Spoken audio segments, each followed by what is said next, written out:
Hello students, ये आपका part 12 video इस चैप्टर का पार्ट 12 वीडियो में प्रश्नावली 9.4 पे और क्वेश्चन नंबर है कह रहा समांतर चतुर्भुज एबीसीडी और आयत एबीईएफ एक ही आधार पर स्थित है और उनके क्षेत्रफल बराबर है। तो एक ही आधार पर स्थित है और उनके क्षेत्रफल बराबर है, यानी वो दोनों एक ही समांतर के बीच भी स्थित होंगे। दर्शाइए कि समांतर चतुर्भुज का परिमाप आयत के परिमाप से अधिक है। चलिए हम लोग पहले फिगर बना लेते हैं। मैं यहाँ पर एक आयत ले लेता हूं, इसका नाम दे देंगे यहाँ पर ए बी ई एफ, और आधार ए बी वाला ही हम लोग एक समांतर चतुर्भुज बनाएंगे, है ना। और दोनों को एक ही समांतर के बीच रखेंगे क्योंकि दोनों का क्षेत्रफल बराबर कह रहा है हमारे क्वेश्चन में। ठीक है, चलिए तो इस तरह से हम लोग यहाँ पे बना लेते हैं। समझ गए? तो इन दोनों आकृतियों में हम देख रहे हैं ए बी सी डी, यह आपका क्या है, समांतर चतुर्भुज है, और ए बी ई एफ आपका आयत है। दोनों का आधार एक ही है और दोनों का क्षेत्रफल बराबर है, इसलिए दोनों एक ही समांतर के बीच स्थित होंगे। इतना तो हमें पता है। तो हमें दिखाना है कि समांतर चतुर्भुज ये जो ए बी सी डी है, इसका परिमाप जो होगा ना, इस आयत के परिमाप से अधिक होगा। चलिए देखते हैं। दिया है ना, क्या दिया है? तो समांतर चतुर्भुज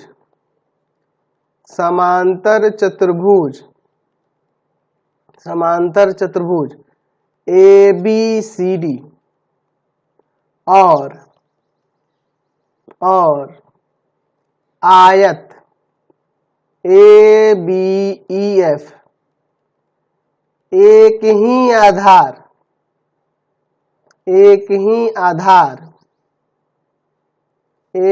आधार ए बी पर स्थित है। ठीक है, और इनके क्षेत्रफल बराबर दिया है। Area of A B C D, समांतर चतुर्भुज ए बी सी डी किसके बराबर है? आयत ए बी ई एफ के, यह दिया हुआ है। ठीक है, तो सिद्ध करना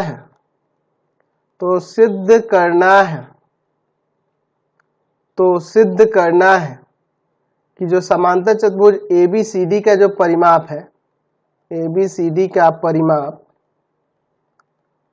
वह अधिक है आयत किससे? इस आयत का नाम ही लिख दे रहे हैं हम लोग, ए बी ई एफ का परिमाप से, है ना। देख रहे हैं ना, ये समांतर चतुर्भुज का परिमाप ज्यादा है किससे? आयत के परिमाप से। ये हमें दिखाना है। चलिए हम लोग अब इसका प्रमाण देखते हैं। बहुत सिंपल सा है। ठीक है, चूंकि हमारे पास पहले दिया है कि ए बी सी डी एक समांतर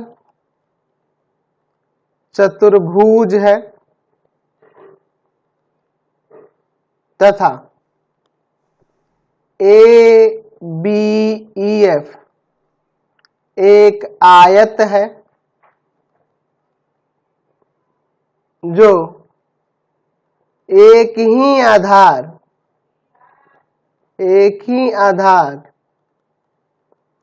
ए बी पर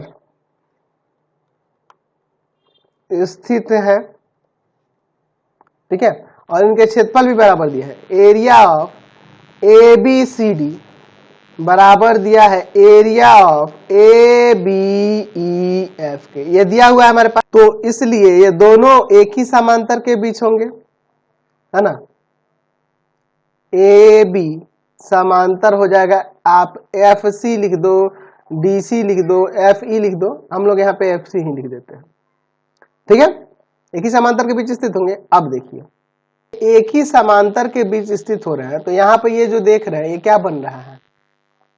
एक त्रिभुज बन रहा है। कैसा त्रिभुज? समकोण त्रिभुज बन रहा है।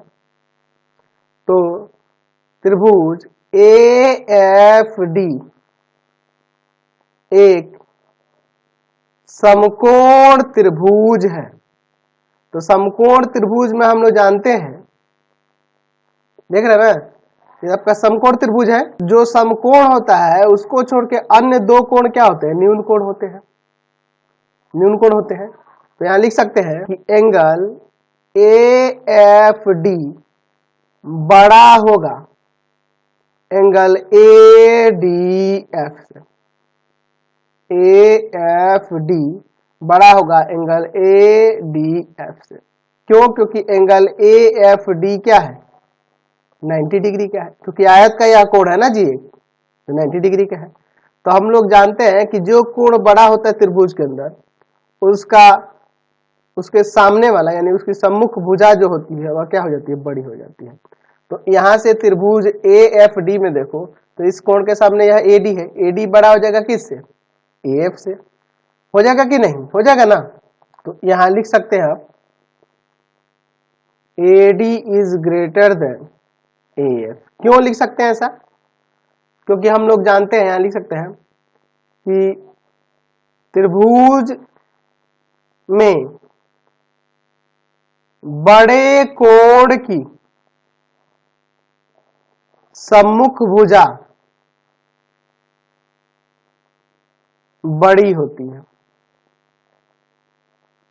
ठीक है, इसलिए हो जा रहा है। चलिए अब देखिए यह ए डी बड़ा हो गया ए एफ से। हम लोग क्या करते हैं? दोनों तरफ ए बी जोड़ लेते हैं।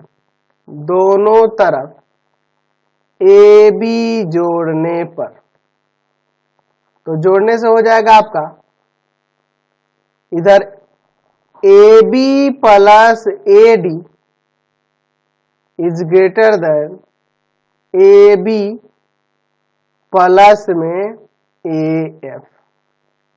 अब क्या करता हूं? दोनों तरफ 2 से गुना कर रहा हूं। ऐसा इसलिए करो, अभी आपको पता चल जाएगा। 2 से गुणा करने पर तो यहां क्या आ जाएगा? 2 A B plus A D is greater than 2 A B plus A F. आप देख लो यहां पर, अगर मैं यहां पर इस समांतर चतुर्भुज ए बी सी डी की बात करूं तो इसका परिमाप क्या होता है? 2 गुने लंबाई और प्लस चौड़ाई। और मैं आयत की बात करूं तो उसका भी होता है 2 गुने लंबाई और प्लस चौड़ाई। तो यह किसका दिख रहा है? तो ये आपके इस समांतर चतुर्भुज ए बी सी डी का परिमाप दिख रहा है, ए बी सी डी का परिमाप। और यह किसका परिमाप दिख रहा है? तो जो हमारे पास आयत है, आयत कौन सा है? ए बी ई एफ का परिमाप। हमें यही ना साबित करके दिखाना था। चलिए तो हमने साबित करके दिखा दिया। समझ गया? कोई दिक्कत नहीं है। चलते अगले क्वेश्चन पे। Question number